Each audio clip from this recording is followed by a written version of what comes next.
আজিৰ দিনটো বৃহৎ সিদ্ধান্ত গ্ৰহণ কৰা হৈছে ৰাজ্যত ৩৫,০০০ নতুন পদৰ সৃষ্টি কৰা হৈছে এই ৩৫,০০০ পদত সৰ্বশিক্ষাৰ যিসকল শিক্ষক আছে যিসকলৰ চাকৰি নিয়মীয়াকৰণ হোৱা নাই সেই শিক্ষকসকলে আবেদন কৰিব পাৰিব আৰু আজিৰ দিনটোত ৰাজ্যিক কেবিনেটে বৃহৎ সিদ্ধান্ত গ্ৰহণ কৰিছে তাৰ পাছতে আনুষ্ঠানিক ঘোষণা কৰিছে মুখ্যমন্ত্ৰী ডক্টৰ হিমন্ত বিশ্ব শৰ্মাই আমি লৈ আহিছো ডাঙৰ খবৰ নিয়মীয়াকৰণ নোহোৱা শিক্ষকসকলৰ চাকৰি হব শিক্ষকসকলে সৰকাৰি চাকৰি লাভ কৰিব ৰাজ্যত ৩৫,০০০ নতুন পদ ৰাজ্য চৰকাৰে ৩৫,০০০ নতুন পদৰ সৃষ্টি কৰিছে আৰু ৩৫,০০০ পদত আবেদন কৰিব পাৰিব চাকৰি প্ৰত্যাশী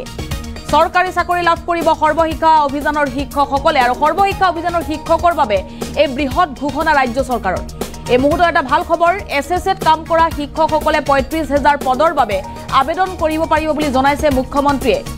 ইয়াৰ লগতে সৰ্বশিক্ষাৰ ৩৫,০০০ পদ কৰা হ'ব বিলুপ্তি ৩৫,০০০ পদ বিলুপ্তি কৰি নতুনকৈ ৩৫,০০০ পদ সৃষ্টি কৰিছে ৰাজ্য চৰকাৰৰ অধীনত চাকৰি নিয়মীয়া কৰিব নোৱাৰি এই বৃহৎ সিদ্ধান্ত ৰাজ্য চৰকাৰৰ সৰ্বশিক্ষাৰ যেহেতু চাকৰি নিয়মীয়াকৰণ কৰিব পৰা নাই আৰু তাৰ পাছতে সিদ্ধান্ত ৰাজ্য চৰকাৰৰ ৪ মাহৰ ভিতৰত ৰাজ্য চৰকাৰৰ অধীনত নিযুক্তি পাব এছএছ অৰ্থাৎ সৰ্বশিক্ষা অভিযানৰ শিক্ষকে বাকি নিয়মীয়া পদত সকলোৱে আবেদন কৰিব পাৰিব যিসকল ৰাজ্যৰ শিক্ষকৰ নিয়মীয়া পদ এই নিয়মীয়া পদত নতুন প্ৰাৰ্থীও আবেদন কৰিব পাৰিব আৰু ৰাজ্যৰ ৩৫,০০০ নতুন পদক লৈ মুখ্যমন্ত্ৰী ডক্টৰ হিমন্ত বিশ্ব শৰ্মাই আজিৰ দিনটোত আনুষ্ঠানিকভাৱে ঘোষণা কৰিছে আজি যেহেতু নলবাৰীত ৰাজ্যিক কেবিনেটত কেইবাটাও বৃহৎ সিদ্ধান্ত গ্ৰহণ কৰা হৈছে আৰু তাৰ ভিতৰত সৰ্বশিক্ষা অভিযানৰ শিক্ষকসকলক লৈ বৃহৎ সিদ্ধান্ত ৰাজ্যৰ মুখ্যমন্ত্ৰীৰ নতুনকৈ ৩৫,০০০ পদৰ সৃষ্টি কৰা হৈছে আৰু সেই ৩৫,০০০ পদত আবেদন কৰিব পাৰিব সৰ্বশিক্ষাৰ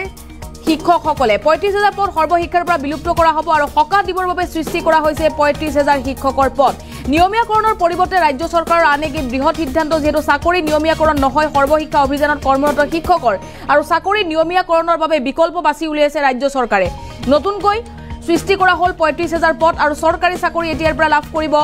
সকলো সা সুবিধা লাভ কৰিব সৰ্বশিক্ষা অভিযানৰ শিক্ষকসকলে আৰু তাৰ বাবে তেওঁলোকে ৩৫,০০০ খালি নতুন পদৰ বাবে তেওঁলোকে আবেদন কৰিব লাগিব বিশেষভাৱে নিযুক্তিৰ ব্যৱস্থা থাকিব এছএছএৰ শিক্ষকৰ ক্ষেত্ৰত আৰু এই নিযুক্তিত এছএছএৰ শিক্ষকৰ বাবে থাকিব বিশেষ সুবিধা এই নিযুক্তিত কেৱল এছএছএত কৰ্মৰত শিক্ষকেহে আবেদন কৰিব পাৰিব নিয়মীয়া পোষ্টত নতুন প্ৰাৰ্থী আবেদন কৰিব পাৰিব বুলি জনাইছে কিন্তু ৩৫,০০০ শিক্ষকে নিযুক্তি লাভ কৰাৰ পাছতে বিলুপ্ত হ'ব এছএছএৰ শিক্ষকৰ পদ কি কৈছিল মুখ্যমন্ত্ৰী ডক্টৰ হিমন্ত বিশ্ব শৰ্মাই মন্তব্য শুনক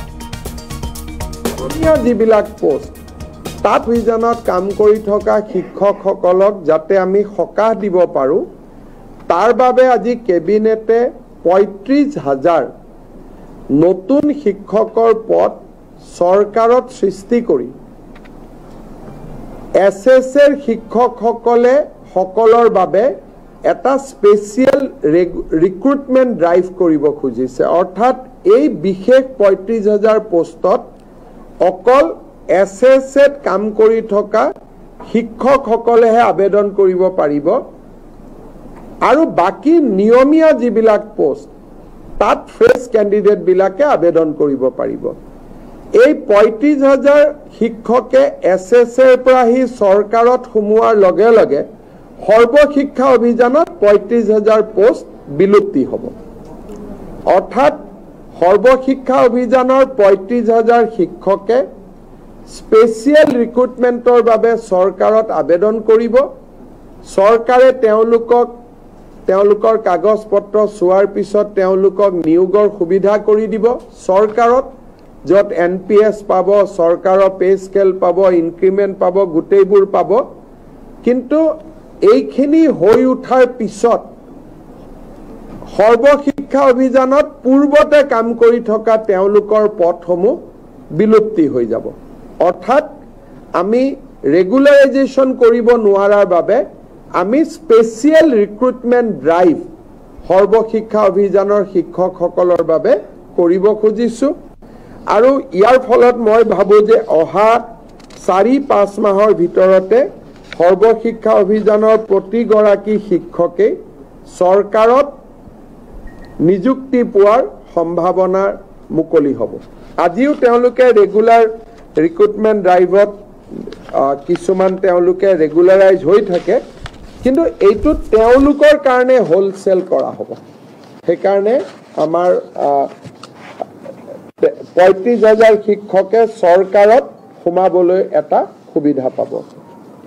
অভিযানত কাম কৰি থকা শিক্ষকসকলক যাতে আমি সকাহ দিব পাৰোঁ তাৰ বাবে আজি কেবিনেটে ৩৫,০০০ নতুন শিক্ষকৰ পদ চৰকাৰত সৃষ্টি কৰি SSৰ শিক্ষকসকলে সকলৰ বাবে এটা স্পেচিয়েল ৰিক্ৰুটমেণ্ট ড্ৰাইভ কৰিব খুজিছে। অৰ্থাৎ এই বিশেষ ৩৫,০০০ পোষ্টত অকল SSত কাম